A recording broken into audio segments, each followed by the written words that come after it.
While many confuse the horror genre to be one full of just cheap thrills and jump scares, historically the genre has been used to ask some rather thought-provoking questions. In film, we got to see this with movies like Hereditary that had subtext about a host of different topics, ranging from the concept of inherited sin to identity, and even in video games, we've seen the genre tackle some hard subject matter. Look no further than the seminal Silent Hill 2, or its more recent remake as an example. Karma: The Dark World is an interesting release where we get to see a smaller studio take a stab at some rather interesting and thought-provoking questions through both its story and gameplay.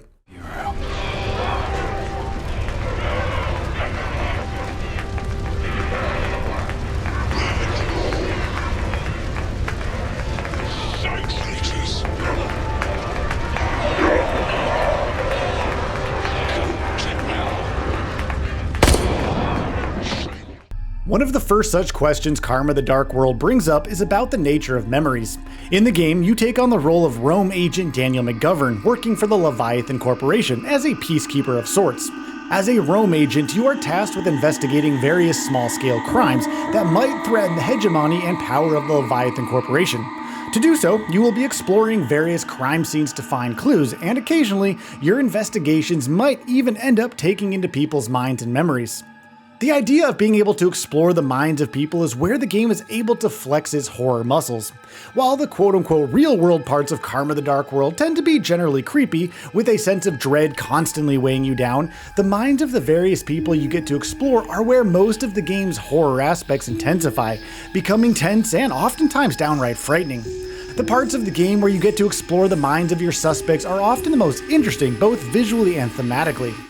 I'm being framed. Just before you arrested me, I got attacked. That monster. Now, the first time I jumped into the memories of a suspect was around the time I noticed just how much inspiration Karma: The Dark World takes from David Lynch's classic TV show Twin Peaks.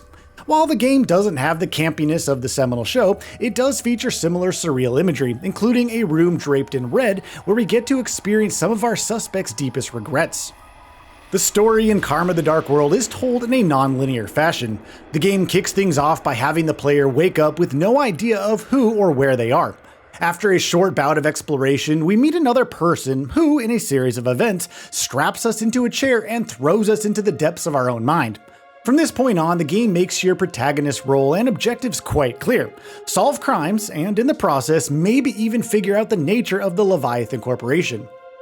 You will constantly be hopping between different time frames as you get further into the story, and will ultimately have to figure out the actual order of events yourself.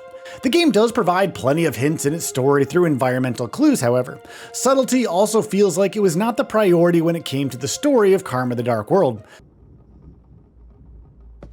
What was that?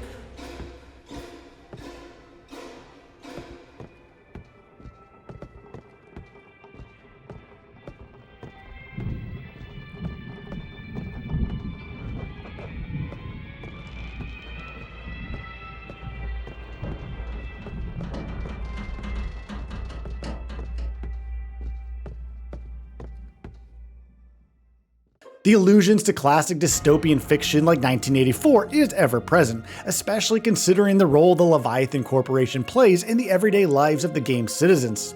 Now, speaking of which, the Leviathan Corporation definitely sits right up there with the most nefarious antagonistic forces in gaming. Alongside running its dictatorship to fuel further profits, hints of how the company tends to treat regular citizens can often feel downright horrifying.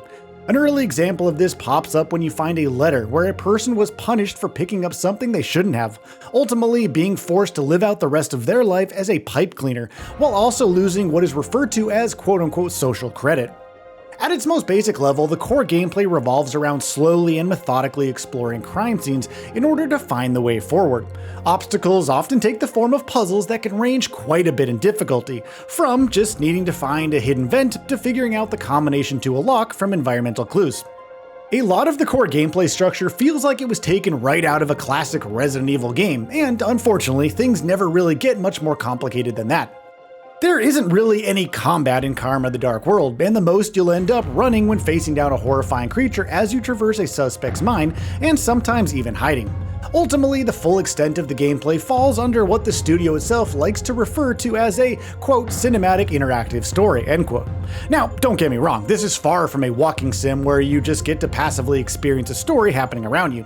You get a lot more agency in this game, and absorbing every drop of environmentalist storytelling along with the main story being presented is all incredibly important to enjoying this game.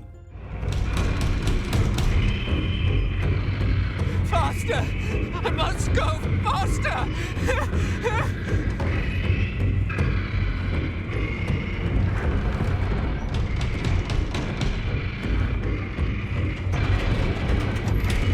Now, when it comes to the atmosphere, Karma the Dark World has absolutely nailed it. Visuals are a big part of this, and the environments are often downright gorgeous. This is especially true for the creepy parts of the game that have you enter people's minds. Even in the quote-unquote real world, the dreariness of the world and the oppressive nature of the Leviathan Corporation's iron fist on society feels ever present. The audio is downright fantastic as well. Most of the music you get to hear tends to be diegetic, with the sound probably coming out from a record player nearby. There are a few musical strings used to heighten the tension here and there, but most of the time, you mostly just end up with the environmental sounds and your own thoughts to keep you company. The only downside with the visuals is that the character models aren't quite as polished as the rest of the game tends to feel. This even ends up being a detractor to the atmosphere when the ambient lighting can't quite cover up for the models. Most of the time, however, this tends to be a non-issue, since just about every other aspect of the visuals tends to make up for the relatively poor character models, be it through the expert use of lighting and volumetric fog effects, or even just a heavy dose of surrealism, thanks to the distorted perspectives you often get to see through. What?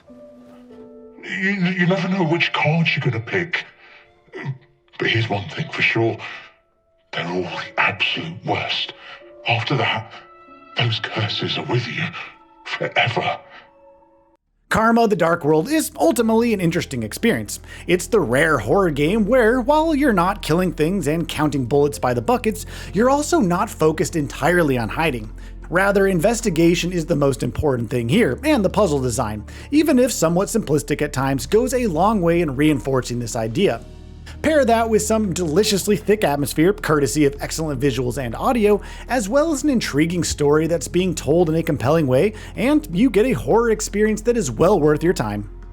So, what are your thoughts on this? Go ahead and share them in the comments below. And if you like this video, please subscribe to the channel and enable all notifications by clicking the bell icon to get new video updates. We upload every day and would really appreciate your support. Thanks for watching.